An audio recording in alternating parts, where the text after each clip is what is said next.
Happily ever after? Not so much. They say love is blind. In my case, it was also temporarily immune to smell. My whirlwind romance with Mark began at the peak of the pandemic. We were masked, we were distanced, we were falling head over heels. Little did I know, a ticking time bomb of olfactory terror lurked beneath his charming exterior. This, my friends, is the story of the divorce I filed over farts. Yes, you read that right, farts. Those seemingly innocuous emissions of bodily function became the bane of my existence and the ultimate deal breaker in my marriage. It wasn't just the frequency, though, that was impressive in itself. It was the sheer potency, the audacity, the complete lack of awareness. Imagine this: a romantic dinner, candlelight flickering, soft music playing in the background. Everything is perfect until the smell hits you. It's like a silent assassin creeping up on you when you least expect it. One moment you're enjoying a lovely evening, the next you're gasping for fresh air. Nights were the worst. I'd be lying in bed trying to drift off to sleep, and then it would happen. The room would fill with an unbearable stench. I'd toss and turn, trying to escape the invisible cloud of doom, but there was no escape. It was like being trapped in a gas chamber.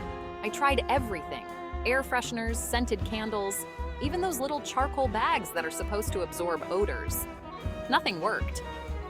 Mark, of course, was completely oblivious. He'd just laugh it off, saying it was natural and nothing to be embarrassed about. My friends were shocked when I told them. "You're divorcing him over farts?" they'd ask, incredulous. But they didn't understand the sheer magnitude of the problem. It wasn't just about the smell.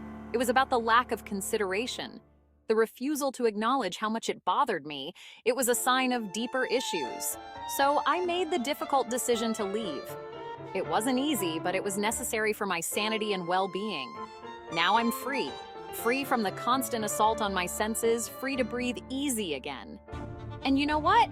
It feels amazing. Sometimes you have to make tough choices for your own happiness. And for me, that meant saying goodbye to Mark and his toxic emissions. The end. Love is blind, and apparently, so is smell. Our courtship was a digital fairy tale. We met on a dating app, and it felt like destiny had brought us together in the most modern way possible. We bonded over countless Zoom calls, sharing our dreams, fears, and everything in between. Our socially distanced park picnics were the highlight of our week, where we could finally see each other in person, even if from a safe distance. Masks were our constant companions, a seemingly romantic accessory that concealed more than just our faces. They became a symbol of our cautious love, protecting us from the world outside. Little did I know, they also masked the gaseous monster lurking within Mark. It was a secret that remained hidden until the day we felt safe enough to remove our masks. I had no clue about the symphony of smells that awaited me. The first time I caught a whiff, I was taken aback. It was as if a hidden world had suddenly been revealed to me. This wasn't your average oops, excuse me situation. It was an olfactory onslaught that left me speechless and struggling to maintain my composure. This was a full-blown assault on my nasal passages, a toxic cloud that could clear a room faster than a fire alarm. It was a challenge to navigate social gatherings, always on edge, wondering when the next wave would hit. Despite the unexpected olfactory challenges, our love persevered. We learned to laugh about it, finding humor in the most awkward moments. We stocked up on air fresheners and fans, turning our home into a fortress against the unexpected gaseous attacks. It became a part of our routine, a quirky aspect of our relationship that we embraced together. In the end, love truly is blind, and apparently so is smell. We chose to focus on the beauty of our connection, the moments of joy and laughter that defined our relationship. Our journey was far from perfect, but it was ours. And as we walked hand in hand, we knew that love, in all its imperfect glory, was worth every challenge we faced. The snackening dawn of the gas attack. It all began innocently enough, with a fast food feast that could make any junk food lover's heart skip a beat. Burgers, fries, and milkshakes galore. It was a spread fit for a king, or, in this case, my husband Mark. The honeymoon phase evaporated faster than a drop of water on a hot skillet. Those early days of blissful ignorance were short-lived, as the reality of our dietary choices began to set in. With masks off, reality, or rather Mark's digestive system, set in. It was as if his stomach had a mind of its own, and it wasn't a kind one. The sounds, the smells, the smells became a daily ordeal. It turns out my charming husband had a love affair with all things processed and cheese-laden. His eyes would light up at the sight of anything dripping with grease or smothered in cheese. His diet consisted mainly of nachos, chili cheese fries, and other culinary monstrosities that would make a nutritionist weep. And enough hot wings to put a buffalo to shame. He could devour a plate of them in minutes, leaving behind a trail of bones and a lingering scent of spicy regret. And the consequences. Each bite was like igniting a sulfur bomb in his intestines. The aftermath was nothing short of catastrophic, a symphony of digestive distress that echoed through our home. Our apartment, once a sanctuary of love and scented candles, transformed into a biohazard zone. The air was thick with the remnants of his gastronomic adventures, and no amount of air freshener could mask the stench. We tried everything: diet changes, digestive aids, even a brief stint with a nutritionist. But nothing seemed to quell the storm brewing in his belly. It became a point of contention, a source of endless arguments and sleepless nights. I found myself holding my nose more often than not, and our once cozy apartment felt more like a war zone.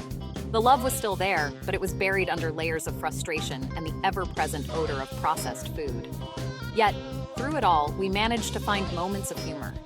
We laughed at the absurdity of it all, at the fact that something as simple as a meal could wreak such havoc on our lives. It was a strange bonding experience, one that tested our patience but also strengthened our resolve. Eventually, we found a balance. We started cooking more at home, experimenting with healthier options that didn't come with a side of digestive disaster. It wasn't easy, but it was worth it. Our apartment slowly returned to its former glory, and so did our relationship. The dawn of the gas attack may have been a rough chapter in our lives, but it was also a turning point. It taught us the importance of compromise, of understanding, and of finding humor in the most unexpected places. And as the sun set over our city, we knew we had come out stronger on the other side. Home sweet gas chamber. Imagine, if you will, the aroma of 1,000 gym socks marinating in a dumpster fire. Now add a generous dollop of rotten eggs and a sprinkle of sewage for good measure. Congratulations, you've just entered my living nightmare. Sleeping with the windows open year-round became the norm. Guests refused invitations, claiming sudden onset allergies. My once thriving houseplants withered and died, victims of the toxic atmosphere. Section 5. It's natural, a symphony of excuses. Now, you'd think a man capable of producing such noxious fumes would be mortified, right? Not Mark. He wore his flatulence like a badge of honor, a testament to his virility and natural bodily functions. "It's natural, babe," he'd proclaim, unfazed by the tears welling up in my eyes.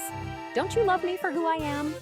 Apparently, who he was a walking, talking biohazard.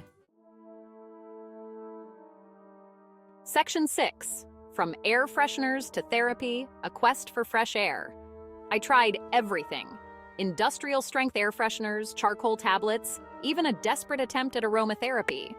I begged him to see a doctor, convinced something was seriously wrong. But Mark remained steadfast in his refusal.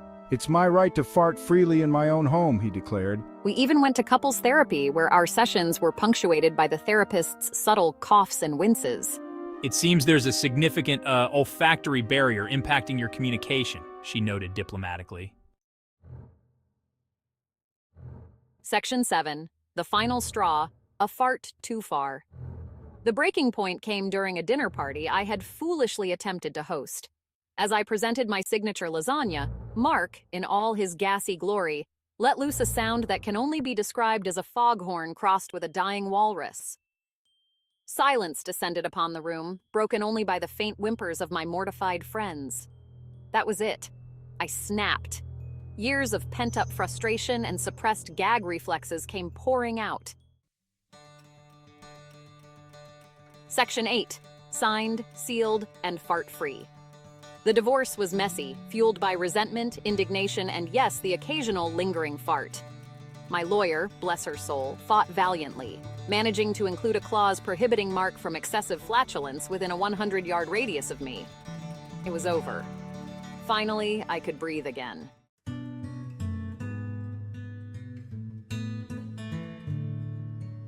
Section 9 Lessons from the Trenches of Matrimonial Warfare. They say love stinks. In my case, it literally did. But through the trauma, the tears, and the lingering aroma of digestive warfare, I emerged stronger, wiser, and with a newfound appreciation for the simple joys of fresh air and silent, odorless companionship.